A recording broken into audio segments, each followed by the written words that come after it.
लेकिन जब यहाँ आते हैं, यहाँ मैं जाए देखती हूँ, यहाँ भाई कौन सी ऐसी खतून, मैं किसी खतून से बात करूँ कि आपके ऊपर कौन सा जुल्म हुआ है, वो कोई मजलूम नज़र ही नहीं आती।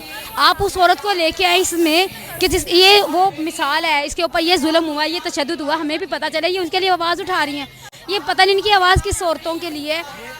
ये मुझे लगता है ये सिर्फ आवाज़ अपनी ड्रेसिंग के ऊपर उठाती हैं और ये अपने नाच गानों के ऊपर ही ज़्यादा आवाज़ उठाती देखें, आप किसी मजलूम के पास जाते हैं ना, वो यूं यूं देख रहा होता है कि हमें वो बंदा नजर आए जो हमारी आवाज़ बने और हमारी आवाज़ आगे लेके जाए। लेकिन जब इनके पास जाते हैं ना, आप सिर्फ माइक अभी इनको दिखाएंगे तो वो आगे कह देती हैं इन्होंने हमें हरास किया है। हैं। बिल्कुल इस तरह अभी 2 दफ़ा हो चुका है मेरे साथ। ठीक ऐसे ही ना जी, इन्होंने हरास किया है।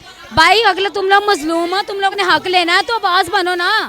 उनके पास कोई है ही नहीं, कोई मौक़िफ़ नहीं है, बात क्या करें। अब आपको क्या लगता है ये जो इन्होंने एक मखसूस डे कर दिया 8 मार्च, औरत का तो हर दिन होता है, माँ भी एक औरत है, बहन भी औरत है, हमारी जो माँ बहन है वो तो घर बैठी हैं,